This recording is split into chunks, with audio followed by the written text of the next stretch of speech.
My kids don't sit with a felon's daughter. My brother said it in front of the entire family, then pulled my 17-year-old's chair away from the table. I took her home, believing the cruelty was only about her father's conviction.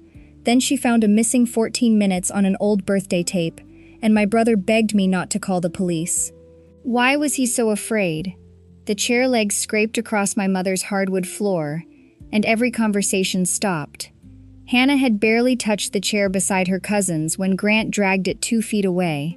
The sound cut through the birthday music.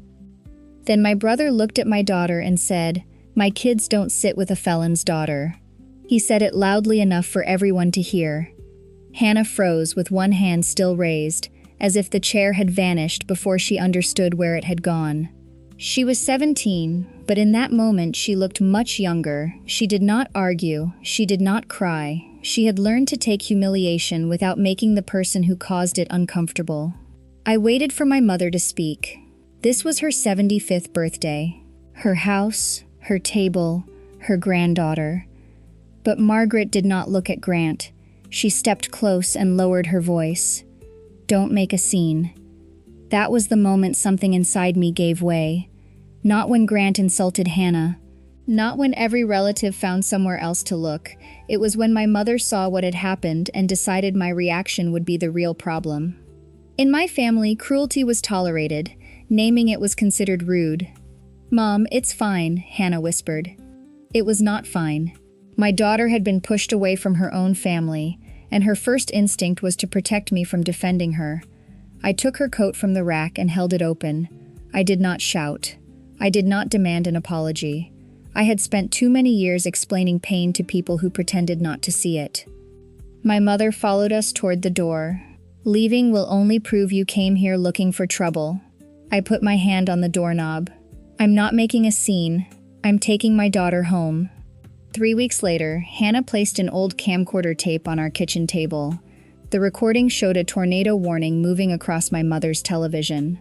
The camera clock read 8:18. David was still in the living room, kneeling in front of 6-year-old Hannah and tying her loose shoelace. The hospital record said his employee badge opened a service corridor at 8:18. The hospital was 24 minutes away. Before I could understand what I was seeing, my phone rang. Grant's name filled the screen. I answered on speaker. He said nothing. Then his voice came through, quiet and controlled. "Please don't give that tape to the police." That was when I understood the chair had never been only about cruelty. Grant did not need Hannah to believe she was less than her cousins. He needed her to believe her father was guilty. I did not know where the tape would lead us. I only knew I would not give it to Grant, erase it, or let my family decide what Hannah was allowed to remember about her father. To understand why I had taken Hannah back to that house for 11 years, I have to begin with the question she asked me on the drive home. We had been in the car for nearly 10 minutes when Hannah finally spoke. The tires hummed against the road. Warm air moved from the vents. Streetlights passed over her face, then left it in shadow. "Mom, did Dad really do it?" I kept my eyes on the road. "I don't know." She turned toward the window. "You always say that." She was right. David had been the maintenance supervisor at Prairie Ridge Medical Center. After a late-night break-in, controlled medication was found in his work vehicle. His employee badge had opened a hallway near the drug storage room. A blurry camera showed someone wearing a maintenance jacket like his. David said the evidence had been planted. The prosecutor said a jury would see his badge, his truck, his jacket, and the medication. If he went to trial and lost, he could spend more than 10 years in prison. He accepted a plea deal instead, hoping to save some part of Hannah's childhood. He still served almost 4 years. For 11 years, my family treated that plea like a confession. I remembered pieces of the night at my mother's house. The tornado siren, children crying near the basement stairs, Grant and David arguing, David leaving angry. What I could not remember was the order. Memory does not always disappear. Sometimes it gets crowded out by the version repeated most confidently. My mother said David left before the warning. Grant said the same thing. After enough years, their certainty sounded like my own memory. Hannah broke the silence. "Why do we keep going back there?" I had no answer that did not make me ashamed. Then she asked, "Why do we visit people who treat me like evidence against someone?" I had told myself I wanted her to have a grandmother, cousins, holiday dinners, and a place in family photographs. For years, that explanation sounded loving. The truth was harder.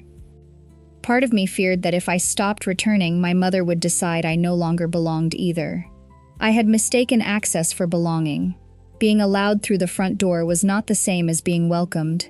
When we got home, Hannah opened a scholarship application. Her counselor had suggested my maiden name, so an online search would not lead straight to her father's conviction. A criminal record can follow a child who never committed a crime. It follows her into classrooms, applications, and every form that asks for a last name. I told Hannah she could use whichever name she wanted. She looked at the screen. "I want mine." Then she glanced toward the basement door. "Do we still have anything that belonged to Dad?" I told her there were boxes, tools, letters, and photographs I had never sorted. "I want to see all of it." I opened the basement door, and the smell of dust, cardboard, and old fabric rose toward us. Somewhere below were 11 years I had never found the courage to sort through. The basement steps creaked beneath us as we went down. The shelves were crowded with the parts of my life I had postponed. There were boxes of Hannah's old toys, David's tools, family photographs, and envelopes I had never opened again. Bolts of fabric from my alteration shop leaned against one wall. The shop paid the bills and kept us independent, but there was never enough left for a private attorney. Near the bottom of a plastic bin, Hannah found a small silver camcorder. A faded blue butterfly sticker clung to one corner. "I remember this," she said. "Dad gave it to me after he bought a newer one." She opened the side compartment. A tiny tape was still inside. Across the label, in uneven purple letters, were the words, "Grandma's birthday." "So my camera." Hannah smiled for the first time that night. "I mostly filmed my shoes." "Maybe your shoes remember more than we do," I said. The joke was small, but it gave us somewhere to breathe. Hannah needed a family history project through her school and public library. She knew the tape required an older player. She also warned me not to rewind it too often. The camera clock could be wrong, and enlarging old footage could make people see details that were not there. She wanted the truth, not a scandal. And upstairs, I found the family disc my mother had given us after David's arrest. David appeared near the dining room doorway. He moved Hannah's cup away from the edge of the table. He rolled one shoulder when his back hurt. Then he bent down and whispered something that made 6-year-old Hannah laugh. Hannah leaned closer. That's the first time I remember seeing him move. Photographs had turned David into a face. The video gave him habits again. Then the picture jumped. One moment, a basketball game played on the television. The next, relatives were coming up from the basement. David was gone. Hannah checked the timeline. 14 minutes. I remembered the tornado warning, the sirens, and children crying. I did not remember where David had been. Hannah texted my mother and asked who had converted the birthday tapes because the family disc skipped 14 minutes. After a pause, my mother replied that Grant had handled most of the copies. Then she asked why Hannah was looking. Hannah said it was for school. The next day, she borrowed an old mini DV player from the library. The checkout form carried the date and employee's name. She placed the tape inside. Colored blocks flickered across the screen. Before I tell you what those missing 14 minutes showed us, tell me where you are listening from and what time it is there right now. I always love seeing how far these stories travel. Then David's voice came through the speaker, clearer than either of us was prepared to hear. "Keep your fingers down here, sweetheart, or every movie you make is going to star your thumb." 6-year-old Hannah giggled. David told her there was enough tape left to record Grandma opening presents, as long as the camera stayed out of the cake. Hannah paused the video. "He gave it to me that night." I could only nod. For 11 years, she had known her father through court records, old photographs, and family warnings.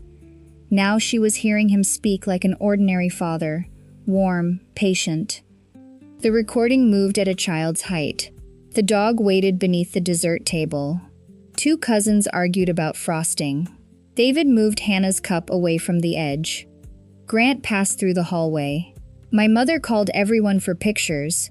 Most of it meant nothing. That made it feel real. Around 7:35, young Hannah set the camera on a shelf and ran off to ask about the cake. The camera kept recording. From that angle, we could see the living room, hallway, coat rack, glass cabinet, and television. A dark shape moved near the coats, but the picture was too soft to identify. Hannah marked the time. The basketball game disappeared. A red weather map filled the television. An alert tone sounded. Then the outdoor sirens began. My mother sent the children toward the basement. I watched my younger self carry Hannah downstairs, then return because she had left her shoes near the couch. David stayed with my mother's husband, who could not move quickly. He helped him into a chair away from the windows. Young Hannah came back, one shoelace dragged behind her. David knelt. He tightened the lace, tied the bow, and looked toward me. She'll trip if we have to move fast. Hannah turned on the camera display. 8:18. I stopped breathing. The hospital log said David's badge opened the service hallway at 8:18. That night, Mom, Dad was here. We sat without speaking. David's hands were still around the laces of her white sneaker. Behind him, the storm warning continued across the television. Hannah reminded me that the camera clock could have been wrong. I pointed at the screen. The camera clock can be wrong, the storm can't. We found the public warning record. The alert for Sedgwick County began around 8:12 and ended around 8:26. The drive from my mother's house to the hospital took about 24 minutes. David could not have been in both places. For 11 years, they had shown Hannah a criminal record. The tape gave her back a father tying her shoe. She reached for her phone and said, "We should call the police." I asked her to wait until we had watched everything and protected the original. Her expression hardened. "We will not hide it," I said, "but we will not ruin it before we understand what we have." Hannah rewound to the movement near the coat rack. She stopped on a reflection in the glass cabinet. The image was blurred, but I recognized the red leather key fob. Hannah had made it for David in first grade, and it was hanging from Grant's fingers. Hannah moved through the recording one frame at a time. If I enlarge it too far, we'll start seeing what we expect instead of what's there. She kept the image small enough to stay honest. At 7:39, Grant stood beside the coat rack.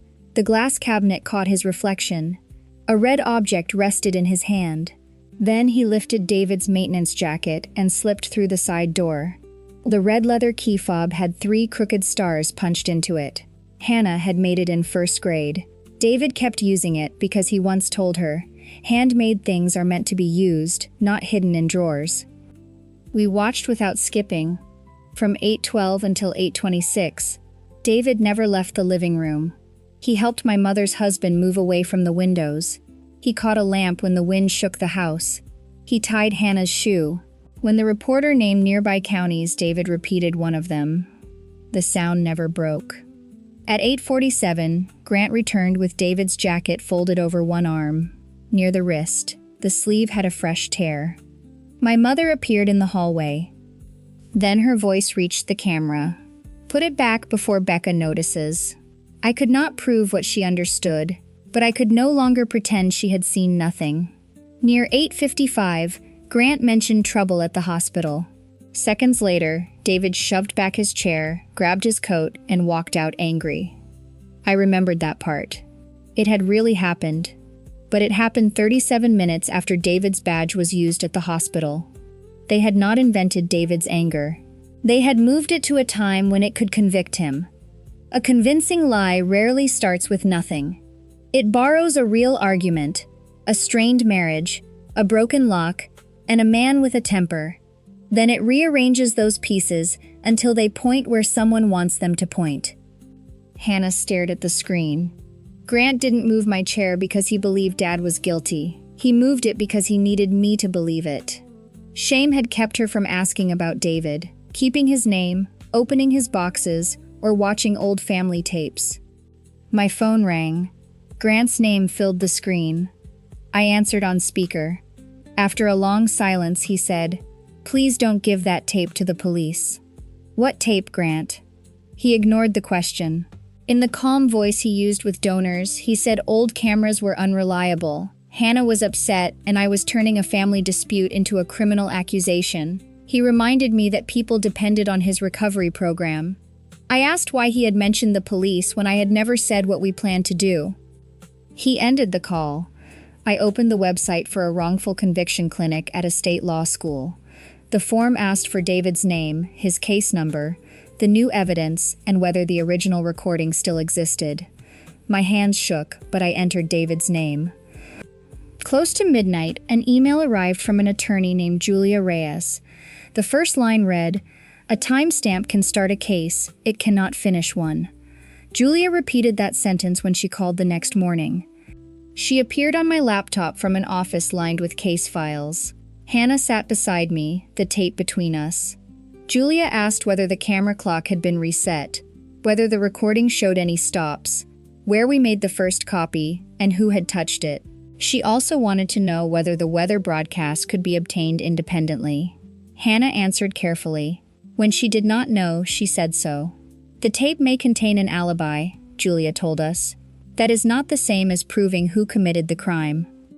She told us not to rewind or clean the tape, remove it from the cassette, or alter the digital file.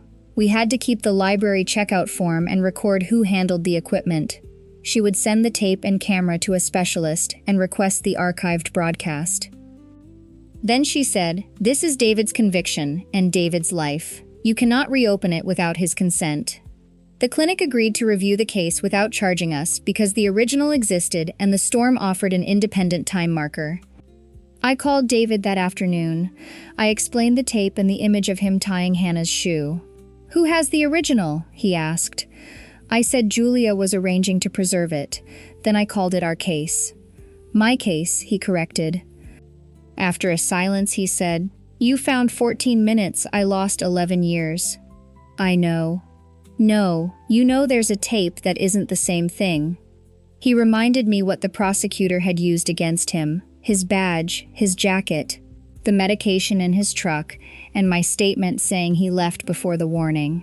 Hannah stood in the doorway. I admitted that I saw David leave angry, but I never checked the time. My mother and Grant repeated their version until I believed I remembered it too. David allowed Julia to review the case. Before ending the call, he mentioned Walter Hayes, an inventory employee who said the missing medication did not fit one theft. David had also filed 2 repair requests about a faulty lock near the storage room. Later, those warnings were used to argue that he knew how to enter. That evening, Julia sent the public case file. Hannah found my signed statement. "Dad told you he was there?" "Yes. And you believed Grandma instead?" I did not defend myself. Grant framed him. Grandma protected Grant, but you made their story believable. She closed the laptop. "Before we clear Dad's name, I need to know how much of his life you helped them take." Grant may have built the lie, my mother may have protected it, but the signature beneath it was mine. The next morning, relatives sent matching messages. They said Hannah could edit video, the camera clock was unreliable, and I was angry about the chair. Grant posted about edited memories destroying someone who had rebuilt his life. Hannah opened the upload window. "Then we show everyone before he turns them against us." Her finger rested over the post button. For the first time, protecting the truth meant stopping my daughter from telling it too soon. "If we wait," Hannah said, "Grant will convince everyone the tape is fake." Her finger rested over the post button. I asked her to give me 5 minutes. "You waited 11 years, she said. "Dad went to prison while you waited." The words landed where they were meant to. I explained that an online copy could be clipped or reposted without context. Grant could claim we changed it before anyone examined the original. 1 million views might start an argument, but they would not change David's record. "I don't want strangers defending your father for a week," I said. "I want the court to stop calling him guilty." Hannah closed the window. "I'm trusting the evidence. I'm not trusting you yet. Julia called soon after Grant had posted about edited memories and the danger of destroying work that saved lives over an old family video. He never named us. He did not need to. Relatives sent matching messages. They said Hannah could edit video, the camera was unreliable, and I was only angry about the chair. Grant understood something I had not. A respected man does not always need to destroy evidence first. Sometimes he only needs to make the person holding it look unstable. Julia told us to save everything and stop answering. We sealed the original tape and camera, signed the forms, and sent them by insured courier to the specialist. Hannah watched the van leave. At least no one can say we changed it after today. It was the first time since reading my statement that she had said we. Less than an hour later, my mother called. She said she had found letters David sent from prison. Hannah insisted we go. I told Julia where we were going. Hannah made one backup and left the hard drive in my workroom. I locked both doors. My mother gave Hannah one undated photocopy. One line read, "Please tell Hannah I did not leave her." Hannah asked for the rest. Grant kept them, my mother said. He thought they would confuse you. She offered tea and talked about protecting children. Every few minutes, she checked the clock and looked toward the window. She was not giving us the letters. She was keeping us there. "We're leaving," I said. When we reached home, the kitchen light was on. The front door was locked. The back door stood open. The police found no missing money or jewelry.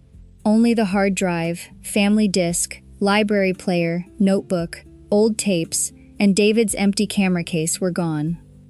"You knew Grandma was lying," Hannah said. "They took everything because you still needed to hear her excuse."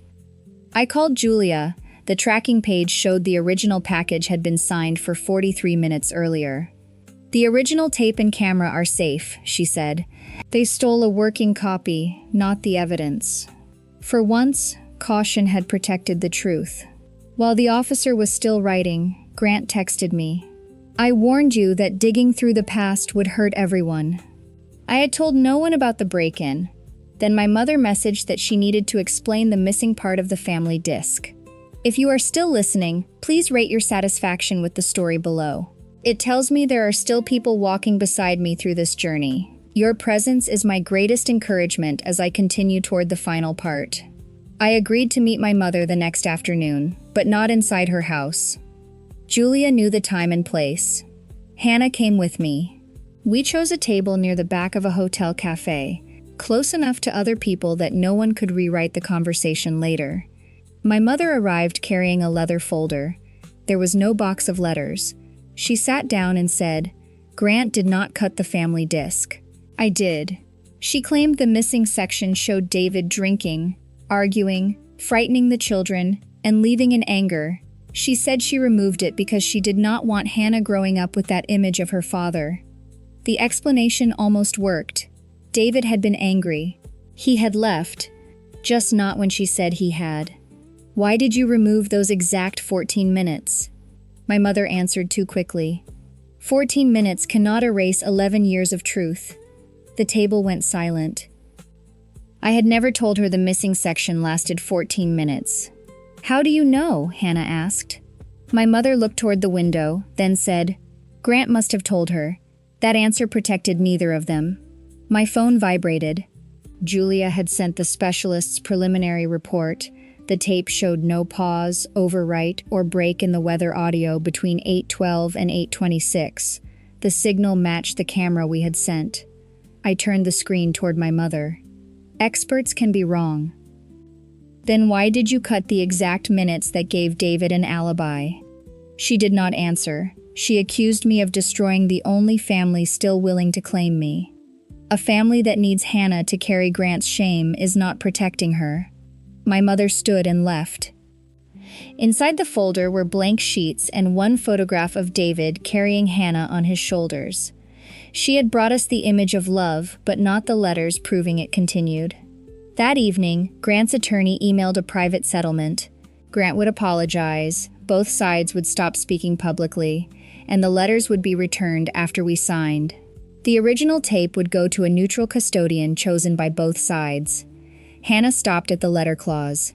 We already decided not to post the tape. Maybe we can sign that part.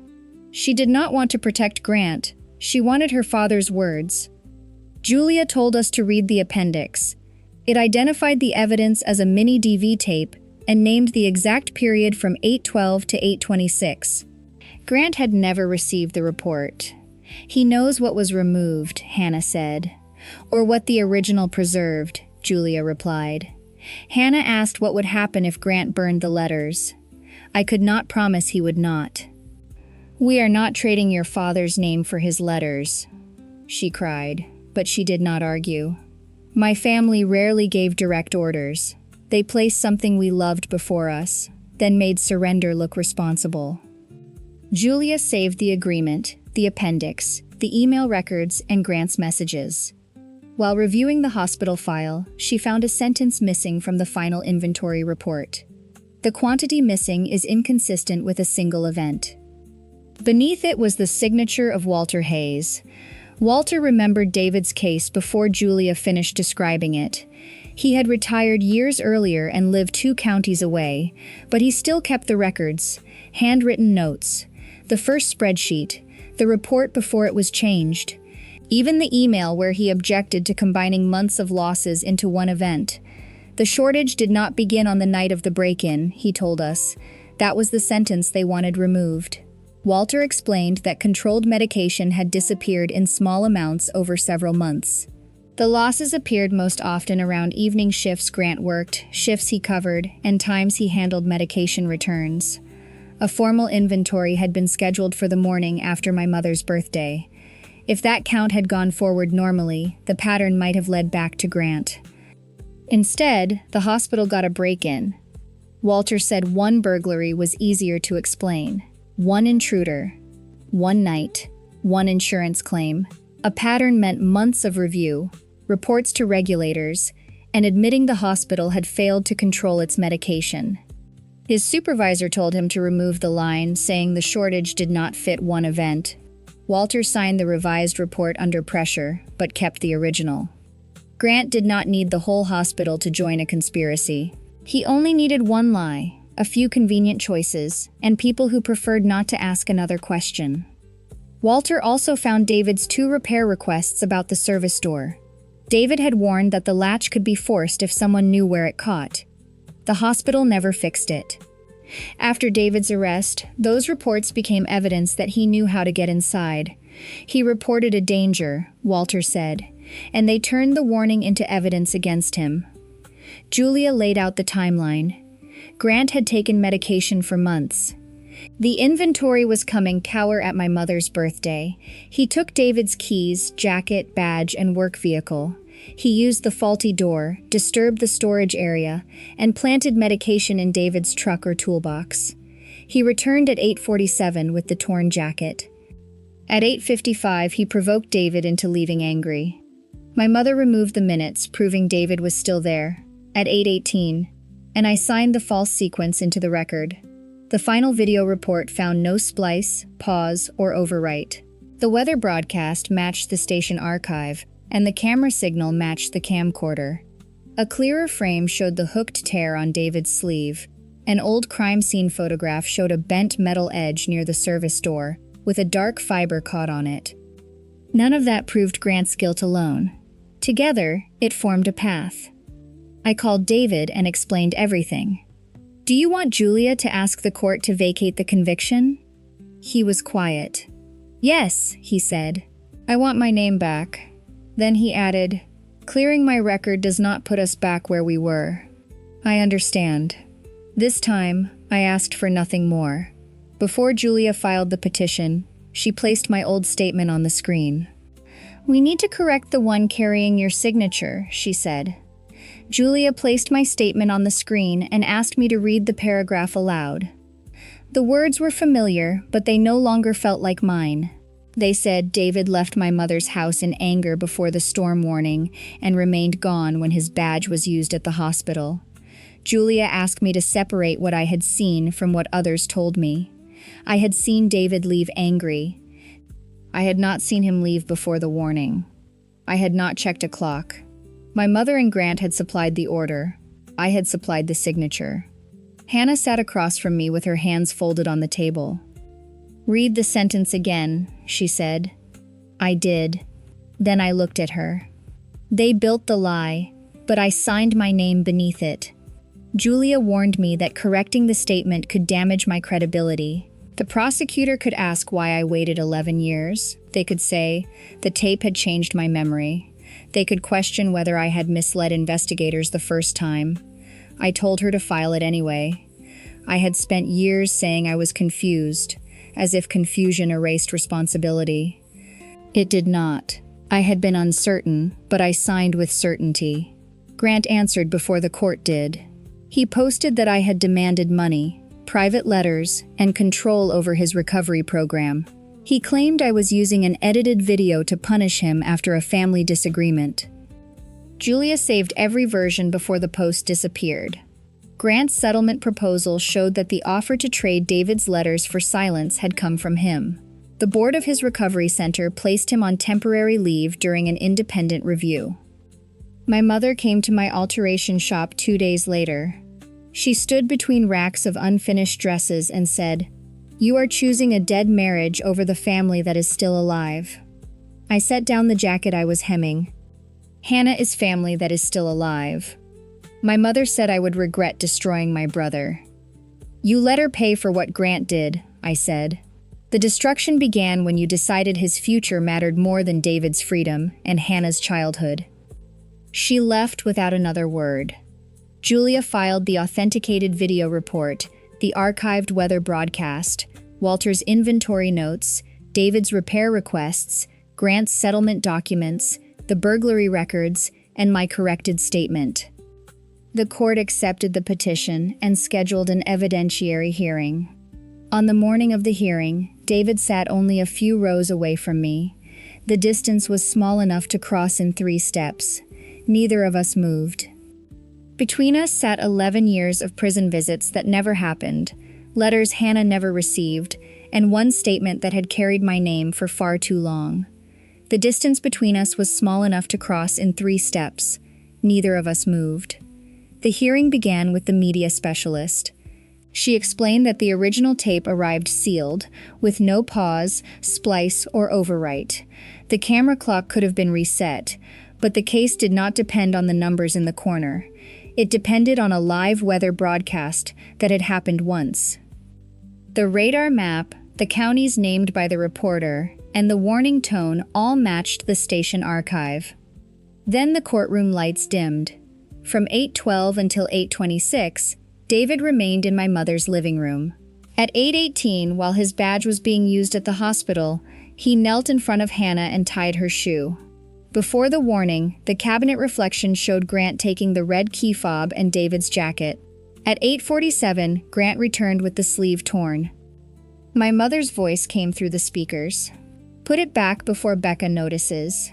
David did not leave until 8:55. The event I remembered was real. The time I gave it was not. Walter placed his original inventory beside the revised report. The first showed medication disappearing over months. The second pushed everything into one night. The shortages clustered around shifts connected to Grant. David testified next. The drugs were found in his vehicle. His badge had been used. The camera showed someone in his jacket. His own wife said he was gone. "They offered me less time if I admitted to something I did not do," he said.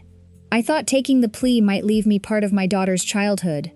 When my turn came, I told the truth without asking the court to make it kinder. No one forced me to sign. I let my mother's certainty replace my memory. I repeated her version until it sounded like mine. After a recess, the prosecutor said the state could no longer defend the conviction. David's alibi was independently supported. The medication losses predated the break-in. The old evidence could have been arranged. The judge allowed David to withdraw his plea and vacated the conviction. A few official sentences ended 11 years of legal guilt. Outside, Grant said I had destroyed a program that saved lives.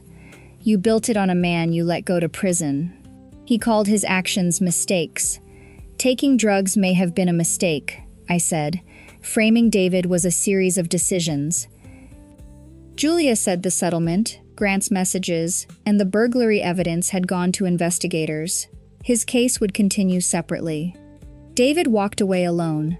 Hannah ran after him and asked for one dinner. He studied her. One dinner. No promises. David agreed to one dinner. It was not forgiveness, and it was not a family reunion. It was simply the first choice anyone had allowed him to make in 11 years. 4 months after the hearing, David received the certified order vacating his conviction. The court had corrected the record. Some databases still showed the old charge. David sent certified copies to employers and background screening companies. No official apology arrived. The court could remove the conviction. It could not remove every room where someone had already decided who David was. Grant was removed from the recovery center's leadership. Investigators examined the spare key, stolen items, and his message after the break-in. Prosecutors reopened the hospital records. Then Margaret delivered 3 boxes to Julia's office. 2 held letters David had written to Hannah. The third contained photographs, records, and notes in my mother's handwriting. 1 page listed relatives beside the same instruction. David left before the warning. I did not read the letters. I carried the boxes to David's repair shop. They belonged to you and Hannah. He asked why I had not given them directly to her. Because that decision should be yours. I did not ask for forgiveness. He did not offer it. He nodded and carried the boxes inside. When my mother called, she said I had turned Hannah against her. I told her Hannah would decide whether contact happened. An apology was not a ticket back into someone's life. Blood did not give my mother the right to control Hannah's memories. Then I ended the call. The first dinner happened at a quiet family restaurant. I went because Hannah asked me to come. David arrived and stopped beside the table. There were 3 chairs. For a moment, he seemed unsure which one belonged to him. Hannah pulled out the chair beside her. Its legs scraped softly across the floor. The sound took me back to my mother's birthday. But this time, the chair was not being used to push someone away. You can sit here, Dad. David sat down. We ordered dinner. Hannah asked about his repair shop. David asked about her scholarship applications. No one pretended the missing years had returned. Blood had made us relatives. What we did when the truth became costly decided whether we were family. At my mother's birthday, a chair had been pulled away to tell my daughter she did not belong. 4 months later, Hannah pulled one closer and chose her family for herself. Are you satisfied with this ending? With David's name cleared but no easy forgiveness or perfect reunion? Or do you believe Grant and Margaret deserved a harsher ending? Tell me your level of satisfaction in the comments, and what you would have done in Rebecca's place.